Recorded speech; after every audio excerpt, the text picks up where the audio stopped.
متابعينا الكرام على منصات التواصل الاجتماعي الخاصة بالاتحاد الآسيوي لكرة القدم، أهلا بكم أينما كنتم تتابعونا في هذا الفيديو الخاص بنهائي دوري أبطال آسيا بين الهلال السعودي وبوهانغ ستيلرز الكوري الجنوبي المقرر هذا النهائي في العاصمة السعودية الرياض في 23 من نوفمبر تشرين الثاني الحالي. مرحبا بك زميلي راشن راي في هذا الفيديو. Hey Muhammad, great to see you and a warm welcome to those of you tuning in as well. I think we're all very excited for what's to come. We've got a massive final between two of the most successful sides in the history of Asian club football's top competition. Al Hilal with 3 titles, Pohang Steelers also with 3 titles. Now Al Hilal will be playing in their 8th final. They've won 3 of their 7 previous finals. But recent years have seen Al Hilal really exert their dominance and authority in the competition, with this one being their 3rd final in the last 5 seasons of the AFC Champions League. And they won it as recently as 2019 against Urawa Reds of Japan after losing in the 2017 final to that same side. For Pohang, this will be their 4th final in their history.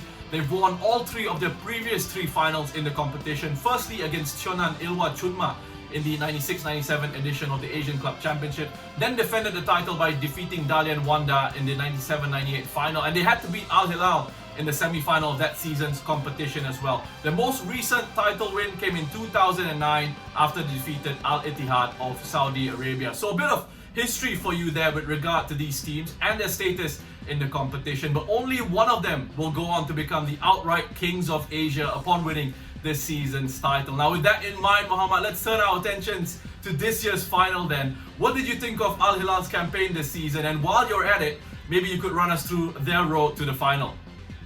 بطبيعة الحال راشن، لم يكن طريق الهلال إلى النهائي سهلا، سيما في الشق الأول من البطولة. في دور المجموعات بدأ المشوار بتخبط كبير، خسر أمام استقلال دوشنبي بهدف ل4، خسر امام شباب الاهلي دبي بهدفين قبل ان يستعيد توازنه وتعادل مع AGMK الاوزبكي قبل ان يستعيد توازنه ويتاهل الى دور الاقصائيات كوصيف للمجموعه. بشخصيه جاردين وبقراءاته للمباريات في الادوار الاقصائيه تمكن ان يخرج بالهلال بشخصيه البطل. اقصى فريقين ايرانيين، بيرسبوليس في ربع النهائي، قبله استقلال طهران في دور ال16 قبل ان يلتقي النصر غريم التقليدي في نصف النهائي في موقعة ديربي الرياض وينتصر عليه ب2-1 وينتقل إلى المشهد الختامي. هذا كان طريق الهلال إلى النهائي. ماذا عن بوهانغ ستيلرز في منطقة شرق آسيا؟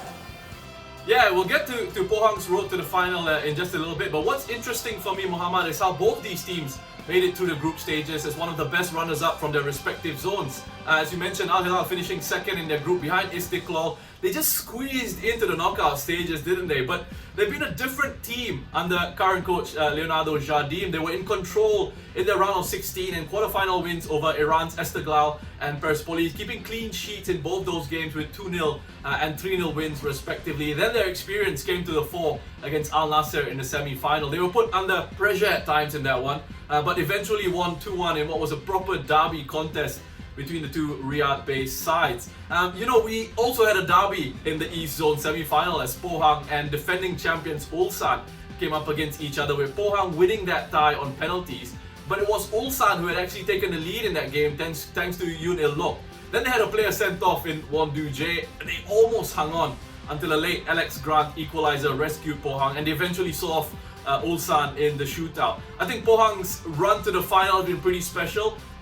Looking back at the competition, they probably weren't favourites to get to this stage. I mean, they've been struggling domestically all season and they don't really come into this final in good form on that domestic front. So this is what they've got to play for to sort of rescue their season. They've had key players from last year's campaign leaving the club, and let's face it, there were other sides who appeared to be in much better shape and stronger form coming into this season's Champions League campaign.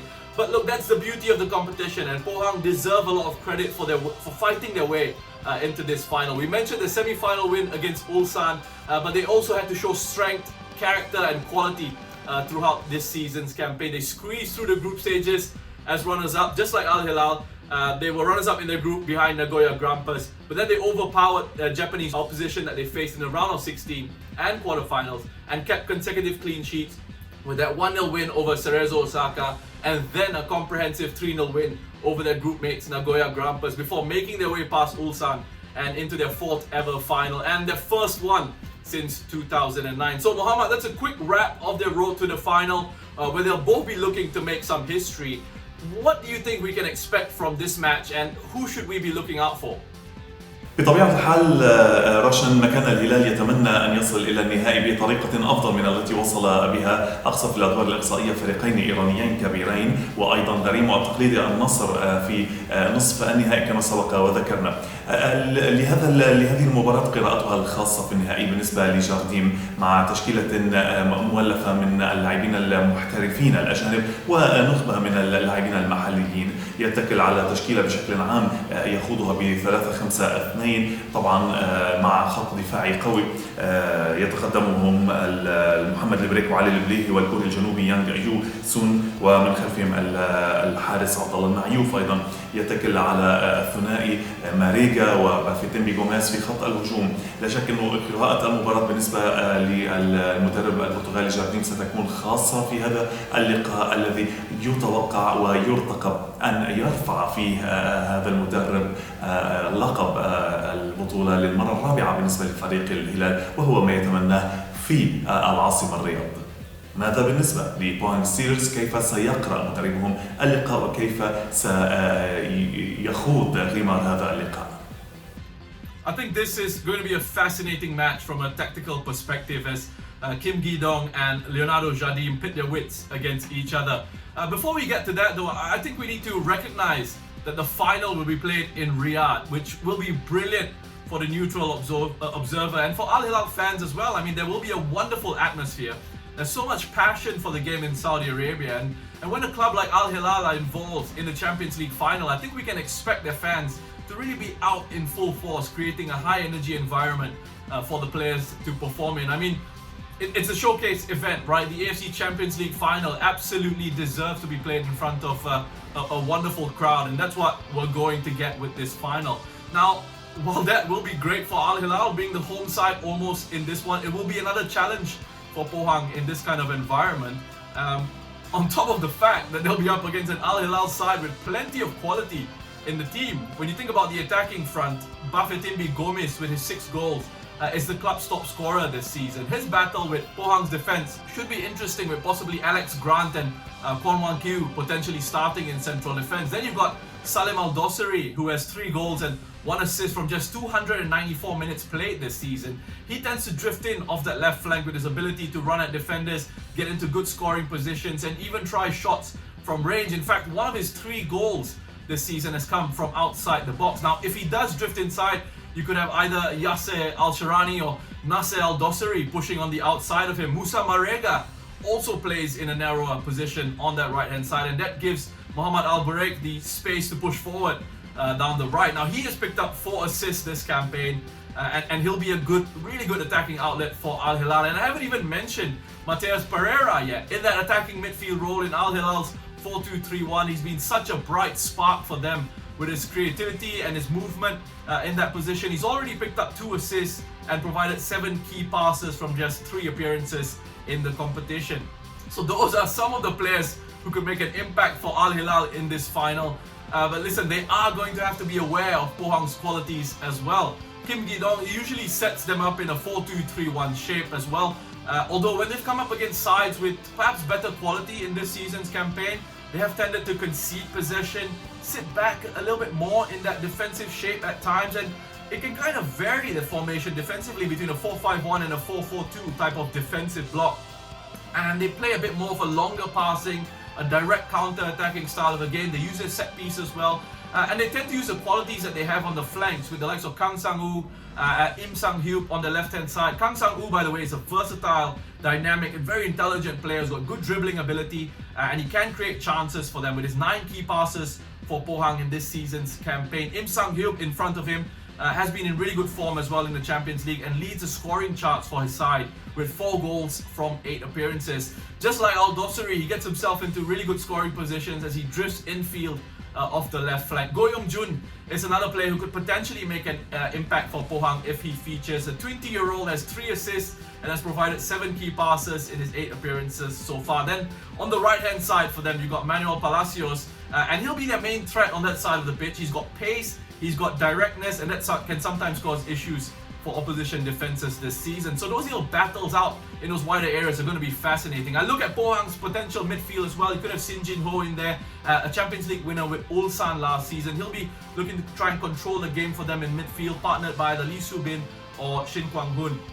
Now, what Pohang do up front could be really, really interesting for me. There could be some doubts about the availability of Lee Seung-mo, who has scored 3 goals for them in the Champions League this season. If he's not available, then the coach Kim is going to have to make a decision about who plays up front and the type of system they'll employ. And one option could potentially be Mario Kvesic having to fill in up top. So that's another thing to keep an eye out on once the lineups are out. Listen, Muhammad, this is getting really exciting right now. We're so close to the final and to finding out which of these two sides will be crowned champions of Asia. It's been another long, challenging campaign, but we've got 2 sides here ready to give it one big final push to win the AFC Champions League. And look, listen, I hope people watching this are satisfied with this nice comprehensive preview that we've got on the final. But that's all the time we've got for it. I hope that you've enjoyed tuning into this and are excited as we are for this season's final between Al Hilal and Pohang Steelers. Remember, you can follow the AFC on its social and digital media channels for all the latest updates on Asian football. Enjoy the final. That's all from me for now. We'll see you soon. It's goodbye. نحن لا يسعنا رشا إلا أن نتمنى لمتابعينا الكرام طيب المتابعة في هذه المباراة النهائية الصاخبة في 23 من تشرين الثاني نوفمبر بين الهلال السعودي وبوهانغ ستيلرز الكوري الجنوبي. مباراة ستحمل في طياتها الكثير من الندية والحماسة. نتمناها مباراة رائعة في هذا المشهد الختامي من دوري أبطال آسيا. شكرا لمتابعتكم، نلقاكم في فيديوهات لاحقة. إلى اللقاء.